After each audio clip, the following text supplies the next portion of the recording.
నమస్కారం, మీరు చూస్తుంది సుమన్ టీవీ. నేను మీ కీర్తి. నాతో పాటు ప్రముఖ ఆస్ట్రాలజర్ గోనుకుంట్ల సురేష్ గారు ఉన్నారు. నమస్తే అండి.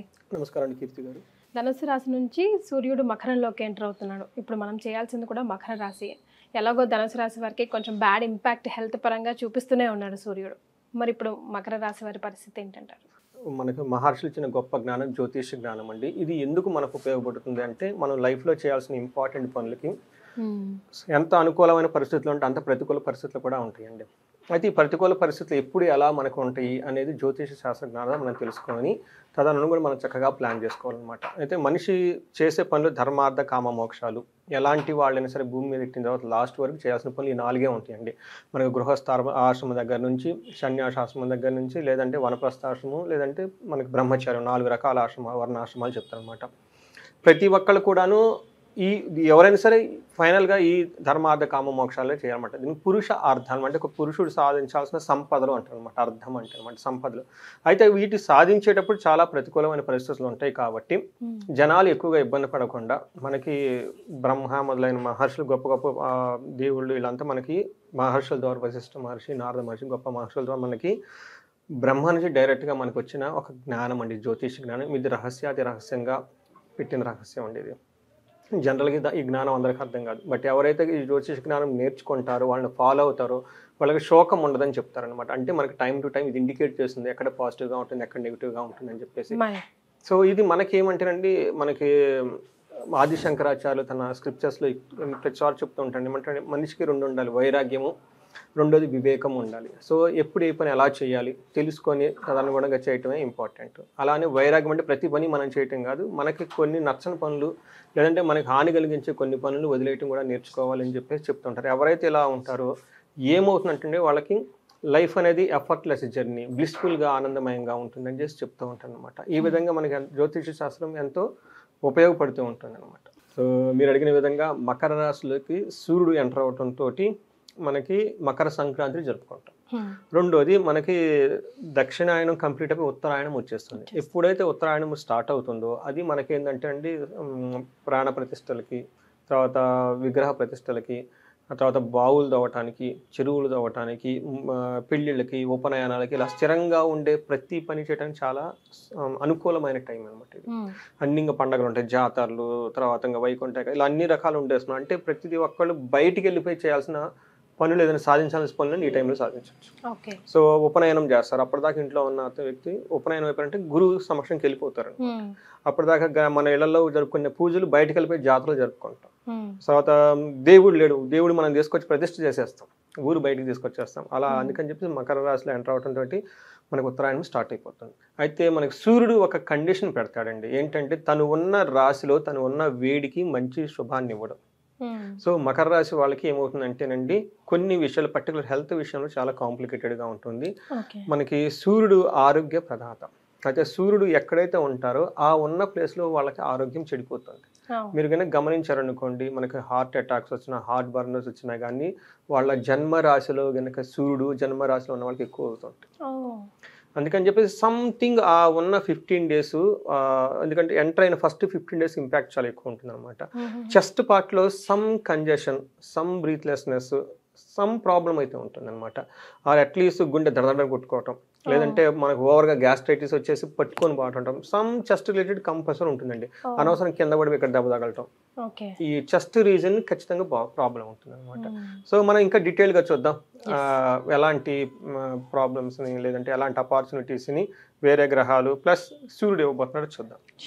మనకి ఇందులో మకర రాశి కనుక చూసుకుంటేనండి, ఉత్తరాషాఢ 2, 3, 4 పాదాలు, శ్రవణం 1, 2, 3, 4 పాదాలు, ధనిష్ట 1, 2 పాదాలు అంతా మనకి మకర రాశిలో ఉంటాయి. అంతేకాకుండా పేరు బలం కనుక మనం చూసుకుంటే వీళ్ళకి బో, జా, జీ, జూ, జే, జో, ఖా, గా, గి ఈ అక్షరాలు లేదా మోరార్లెస్ ఇదే సౌండ్తో ఉన్న పేర్లు కలిగిన వాళ్ళంతా మకర రాశిని మనం గమనించుకోవాలి.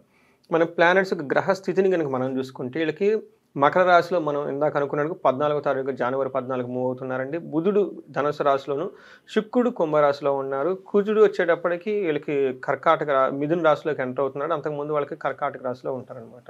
21st తర్వాత మిథున రాశిలోకి మూవ్ అవుతున్నారు. ఈ ప్లానెట్ యొక్క కాంబినేషన్ కనుక మనం చూసుకుంటే ఎలా ఉండబోతుందంటే వీళ్ళకి ఫస్ట్ 15 డేస్ అంటే సూర్యుడు మారకముందు మారిన తర్వాత కనుక గమనించుకుంటే ఎలా ఉంటుందంటే ధనచ్ఛేదం, శోకం, పుష్టిం, అఖిల భోగం అని చెప్తారు. తర్వాత మారిన తర్వాత స్థాన నాశనం, శోకం, పరాభయం, విత్తసిద్ధిం అని చెప్తారు. అంటే ఇది మనకేమంటే వెరీ సింపుల్గా హోల్ మంత్ అంతా ఎలా ఉంటూ ఒక బ్రీఫ్స్ లాగా ఒక హెడ్లైన్స్ లాగా చెప్పుకోవచ్చు అనమాట. వీళ్ళకి ఎలా ఉంటుందంటే ఫస్ట్ ధనం బాగా ఖర్చు అయిపోతుంటుంది, ఏదో ఒక విషయంలో బాగా బాధపడే అవకాశం ఎక్కువగా ఉంటుంది, పర్టికులర్ శారీరకంగా కొంచెం ఇబ్బంది పడే అవకాశం ఎక్కువగా ఉంటుంది. కానీ అన్ని విషయాల్లో ఎంజాయ్మెంట్ ఉంటుంది, ఎంత ఇబ్బంది పడినా ఫైనల్గా మళ్ళీ హెల్తీగా స్ట్రాంగ్ ఉంటారు. అది ఫస్ట్ 15 డేస్ ముందు అనమాట. మారిన తర్వాత 15 డేస్ తర్వాత స్థాన నాశనం, ఎప్పుడైతే సూర్యుడు జన్మరాశిలో ఉంటారో అది ప్లేసుల్లో చేంజెస్ చూపిస్తుందండి. వాళ్ళ ఉన్న ఒక పొజిషన్లో కానివ్వండి, ఒక అథారిటీలో కానీ, ఒక జాబ్లో కానివ్వండి, సంథింగ్ చేంజెస్ అయితే ఉంటాయి అనమాట. వాళ్ళ ప్రొఫెషన్ అది నెగిటివ్గానే ఉంటుందండి. స్థాన నాశనం అంటే వాళ్ళు ఉన్న పొజిషన్ కోల్పోయే అవకాశం ఎక్కువగా ఉంది. తర్వాత శోకం, 7వ మార్చి ఇప్పుడు ప్రస్తుతం ఉన్న స్థితి నుంచి జనవరి 21 వరకు విపరీతంగా శారీరకంగా ఇబ్బంది పడే అవకాశం ఎక్కువగా ఉంటుంది. కానీ వీళ్ళకి అవమానం జరిగి భయం కలిపే సంఘటనలు కూడా ఎక్కువగా ఉండే. అయితే విత్త సిద్ధం, ఫైనాన్షియల్గా మాత్రం చాలా గెయిన్ ఉంటుంది. ఈ రాశి వాళ్ళని గమనించుకోవాలి. మనకి గోచారం ప్రకారం కనుక డీటెయిల్స్ కనుక చూసుకుంటే వీళ్ళకి ఎలా ఉంటుందంటే దేహార్తి, సంతాప కాల అతిక్రమణ భోజనం, బంధుమిత్ర సుహృద్వేష, చంద్రరాశి గతౌ రవో అని మనకి మహర్షులు చెప్పారండి మన గ్రంథాల్లో. ఇందులో ఏమవుతుందంటేనండి బంధుమిత్ర సుహృద్వేష, ఈ టైంలో బంధువులు, మిత్రువులు, తర్వాత వీళ్ళని అభిమానించే వాళ్ళు బాగా ద్వేషిస్తూ ఉంటారంటే. సో ఈ టైంలో వాళ్ళు తర్వాత కాలతిక్రమణ భోజనం, ఈ ఫస్ట్ 10 దీని ఇంపాక్ట్ కూడా మకర రాశి 15th నుంచి 25th వరకు ఈ 10 డేస్లో వీళ్ళు ఇన్ఫ్లుయెన్స్ ఎక్కువగా ఉంటుంది. ఈ 10 డేస్లో వీళ్ళకి టయానికి భోజనం చేయకుండా ఉండటం, తర్వాత శారీరకంగా మనసులో ఏదో సంకోచపడటము, శారీరకంగా బాధపడటం, ధన నష్టము, ఆందోళన ఎక్కువగా కలిగించే అవకాశం ఎక్కువగా ఉంది. అయితే వీళ్ళు ఉన్న ప్లేస్ నుంచి 7th హౌస్ని కూడా చూడటం ఏమవుతుందంటే ట్రావెల్ చేసే అవకాశం ఎక్కువగా ఉంటుంది, వైఫ్కి రోగం వచ్చే అవకాశం ఎక్కువగా ఉంటుంది. ఇది గమనించుకోవాలండి. వాళ్ళ హెల్త్ని కొంచెం కేర్ తీసుకోవడం చాలా చాలా ఇంపార్టెంట్.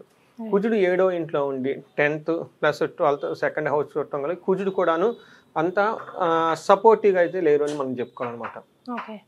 ఎలా సపోర్ట్ అంటే ఇబ్బంది కలిగించే మాటలు వింటుంటారు, అంటే ఎవరో ఒకరిని విమర్శించడం, క్రిటిసైజ్ చేయటం అవన్నీ చేసే అవకాశం ఎక్కువగా ఉంటుంది. సోదరులతో గొడవలు పడే అవకాశం ఎక్కువగా ఉంటుంది. భార్యతో అనవసరమైన మాట పట్టింపులు పెట్టుకునే అవకాశం ఎక్కువగా ఉంటాయి. ఒక రకంగా చెప్పండి సార్, ఈ kind of health and interpersonal skills అని మనం చెప్పుకోవాలి. తర్వాత 10th హౌస్లో ఉండటంతో మనకి కుజుడు ఏమవుతుందంటే అండి మనకి ప్రొఫెషన్లో ఎక్కువగా తిరిగే అంటే ఏమని చెప్తున్నాడు అటు ఇటు ట్రావెల్ చేయాల్సి వచ్చేస్తుంది. సో అది కూడాను కార్య విఫలం. అంత కష్టపడి అటు ఇటు పోయేసి రెస్ట్లెస్గా తిరుగుతూ అప్పటిదాకా కూర్చున్న వాళ్ళు పైకి వెళ్ళిపోయి ఈ పని చేయటం, ఆ పని చేయటం, అది ఇది చేసే అవకాశం ఎక్కువగా ఉంటుంది. కానీ అలా చేసినా కానీ అనుకున్న పని కాకుండా ఇబ్బంది పడే అవకాశం ఎక్కువగా ఉంటుంది. 2nd హౌస్లో కూడా ఉండటంతో ఈ మకర రాశి వాళ్ళు మనకి జనవరి 21 ముందు దుర్మార్గుల సహవాసం పట్టే అవకాశం ఎక్కువగా ఉంది. బ్యాడ్ కంపెనీ అంటారు. మీకు అదే వీళ్ళకి ఈ రాశి వాళ్ళకి కఠినంగా మాట్లాడటం, ధన నష్టం అవుతుంటుంది. బట్ మీరు క్లీన్గా గమనించుకుంటే వీళ్ళు 2 పనులు చాలా కేర్ఫుల్గా, ఒకటి ఇంటర్పర్సనల్ స్కిల్స్ చాలా చక్కగా మెయింటైన్ చేయాల్సి ఉంటుంది, నెక్స్ట్ హెల్త్ కండిషన్ చాలా చక్కగా పెట్టుకోవాల్సి ఉంటుంది. అయితే మనకి ఈ 2 గ్రహాలు కొంచెం 50-50గా ఉన్నా ఒక రకంగా చెప్పాలంటే అంత బాగలేవు అనుకున్నా, శుక్రుడు వీళ్ళకి మంచి అదృష్టాన్ని తీసుకొని వస్తున్నారు. అంటే వాళ్ళకి రెస్క్యూవర్ అనమాట, వాళ్ళు కాపాడే వ్యక్తి అనమాట. జనరల్గా మకర రాశి వాళ్ళకి శుక్రుడు గ్రహం బాగా యోగిస్తుందండి. ఈ శుక్రుడు వీళ్ళకి అనుకూలంగా ఉంటుంది. ఎలాంటి బాగుంటుందంటే అర్ధలాభాచ సౌఖ్యం పరస్త్రీ సంగమం తదా యత్న కార్య లాభస్యాత్ భృగునందనే ద్వితీయ గతి అని చెప్పేసి మనకు చెప్తూ ఉంటారు. మనకు సింపుల్గా చూసుకోవాలంటే ఈ టైంలో వీళ్ళకి ధనం ప్రకారం చాలా బాగుంటుంది, తర్వాత సౌఖ్యంగా ఉంటారు, తర్వాత వేరే స్త్రీలతో కానివ్వండి, తర్వాత మనకి జెంట్స్తో కానివ్వండి, ఆపోజిట్ వాళ్ళతో ఎక్కువగా కలిసి వాళ్ళ ద్వారా ఒక మంచి బెనిఫిట్ అయితే ఉంటుందండి. అంటే కొత్తగా ఎవరితో పరిచయం కావటం కానివ్వండి, వాళ్ళ ద్వారా ఒక అనుకున్న పని జరిగేసి చాలా చక్కగా బాగుంటుంది. కొత్త వాళ్ళని కలిసే అవకాశం చాలా ఎక్కువగా ఉంటుంది. టోటల్గా చూసుకుంటే యత్న కార్య లాభం, ఏదైనా కనుక పని చేస్తే ఫైనల్గా లాభం అయితే ఉంటుంది, సక్సెస్ అవుతుంది. బట్ అదే మనకి చెప్పాను కదండి, వీళ్ళకి కొత్త వ్యక్తులు పరిచయం అవటం ద్వారా అనుకున్న పనులని నెరవేర్చేసి చక్కగా ఉంటుంది. బట్ ఇందాక మనం చెప్పుకున్నట్లు వాళ్ళకి హెల్త్ కాంప్లికేషన్స్, గొడవలు అయ్యే అవకాశం ఎక్కువగా ఉంది. ఆ విషయంలో కేర్ఫుల్గా ఉండాలి.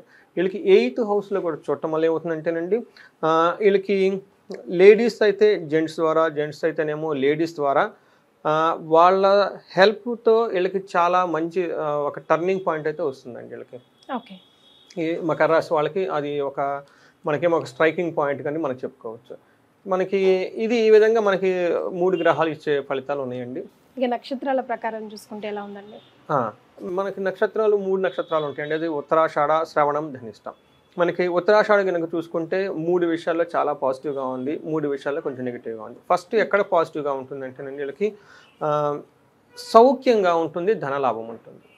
ఇవి అన్ని 2 పాజిటివ్గా ఉంటుంది. ఎక్కడ వీళ్ళకి నెగిటివ్గా ఉండే అవకాశం ఎక్కువగా ఉందంటే ఐశ్వర్యవంతం కూడా ఉంటుంది. ఈ ఐశ్వర్యవంతంగా కూడా చాలా బాగుంటుంది. కానీ 2 విషయాలు కేర్ఫుల్గా ఉండాలి. ఒకటి మృత్యు భయం ఉంటుంది వీళ్ళకి. ఇది కూడా జనవరి 11th ముందు.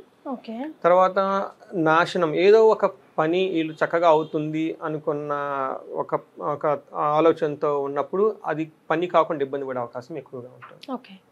ఇది మనకి సౌఖ్యంగా అయితే బట్టి ఉంటారండి. ఇది కూడా జనవరి 22 వరకు అయితే ప్రాబ్లం ఏముండదు, చాలా కంఫర్టబుల్గా లగ్జరీగా ఉంటారు. మనకి తర్వాత శ్రవణం నక్షత్రం కనుక చూసుకుంటే వీళ్ళకి 3 విషయాల్లో ప్రాబ్లంగా ఉంటుంది, 3 విషయాల్లో ఛాలెంజింగ్గా ఉంటుంది. ఫస్ట్ ఎక్కడ ప్రాబ్లంగా ఎక్కడ ఫస్ట్ పాజిటివ్ ఎక్కడ ఉంటే ఫస్ట్ టోటల్గా సౌఖ్యంగా ఉంటారు, మంచి మంచి ఫంక్షన్స్ అటెండ్ అవుతారు, ధన లాభం ఉంటుంది.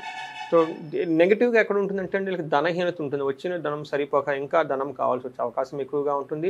మృత్యు భయం ఉంటుందండి. ఈ శ్రవణం నక్షత్రం వాళ్ళకి కొంచెం కేర్ఫుల్గా ఉండాలి. అలానే 24th నుంచి మంత్ ఎండ్ వరకు అనవసరంగా వీళ్ళే స్వయం కృతాపరాధం, ఒక ఇగ్నోరెంట్తో ఏదో ఒక పని చేసి కావాల్సిన కార్యాన్ని లేదంటే రావాల్సిన పనిని వీళ్ళే పాడు చేసుకునే అవకాశం కూడా ఎక్కువగా కల్పిస్తుంది. కాబట్టి వీళ్ళు కొంచెం కేర్ఫుల్గా ఉండడం ఎంతైనా అవసరం.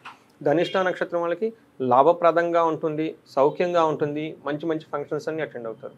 ఎక్కడ ఛాలెంజింగ్ ఉంటుందంటే వీళ్ళకి మృత్యు భయం, ధనహీనత ఉంటుంది. టయానికి డబ్బులు సరిపోక, అంటే ఇంతకు ముందు చేసిన కమిట్మెంట్లు ఎక్కువ ఉంటాయండి వీళ్ళకి. ఎందుకంటే మకర రాశి వాళ్ళకి ఏలినాటి శని నడుస్తూ ఉండటం వల్ల ఇంతకుముందు అప్పులు అవన్నీ చేస్తుంటారు. ఇప్పుడు ధన ప్రవాహం వస్తుంది, కానీ వాళ్ళకు పే చేయాల్సిన అమౌంట్స్ ఎక్కువ ఉంటాయి అనమాట. ఎక్కువ ఉండి కలిసి చేయి జారి ఎక్కువ వెళ్ళిపోతూ ఉంటుంది అనమాట. అందుకని ధన లాభము చూపిస్తుంది, ధనహీనత చూపిస్తుంది. అలా వచ్చేస్తే ఒకరోజు బీరువాలో పెట్టుకుంటారో లేదా ఒక గంట ఉంటాయో 2వ గంటలో అటు వెళ్ళిపోతారు.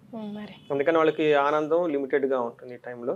బట్ మృత్యు భయం ఉంటుందండి. ఓవరాల్గా ఈ మంత్ జనవరి 11th వరకు లాభప్రదం కూడా ఉంటుంది.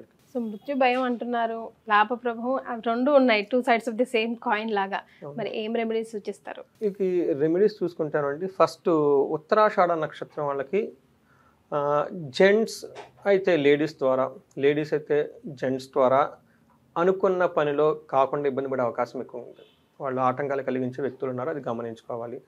రెండోది, మీరు రెమెడీస్ అడిగారు కదండి, ఇందులో శ్రవణం నక్షత్రం వాళ్ళకి కొంచెం కేర్ఫుల్గా ఉండాలి. వాళ్ళకి రాహు యొక్క ఇంపాక్ట్ ఉండటంతో దుర్గాదేవి బాగా ధ్యానించాలి. కొంచెం బాగుందండి మేము చక్కగా చేసుకుంటామంటే వీళ్ళకి ఏం చెప్తారంటే చండీ హోమం, చండీ పారాయణ కనుక చేయించగలిగితే చాలా చక్కగా బాగుంటుంది. ఉత్తరాషాఢ నక్షత్రం వీళ్ళకి మన్యు పాశుపత హోమం చేయించుకున్నా, లేదంటే వీళ్ళకి మహన్యాసపూర్వక ఏకాదశి రుద్రాభిషేకం చేసుకున్నా చాలా బాగుంటుంది. బట్ ఓవరాల్గా వీళ్ళకి ధన ప్రవాహం వస్తుంది, ఇంకా ధనానికి లోటుగా ఉంది. కాబట్టి అండి అమ్మవారి యొక్క కృపా కటాక్షం వీళ్ళకి చాలా చాలా ఇంపార్టెంట్. ఆల్రెడీ శుక్రుడు ఒక్కలే వీళ్ళకి యోగతని ఇస్తున్నాడు. కాబట్టి శుక్రవారాలు కొంచెం నిష్టగా ఉండేసి, తర్వాత శ్రీ సూక్తం చదువుకున్న, కనకదార స్తోత్రం చదువుకున్న, కొంచెం ఎవరైనా కనుక చేయించగలిగితే కనుక వీళ్ళకి ఏం చెప్తారంటే మనకి కుబేర పాశుపత హోమం చేయించుకున్నా కానీ చాలా బాగా కలిసి వచ్చేస్తుందండి. సో ఈ 3 నక్షత్రాల వాళ్ళకి, 3 నక్షత్రాల వాళ్ళకి ఇవన్నీ. Right. Thank you so much అండి. Thank you.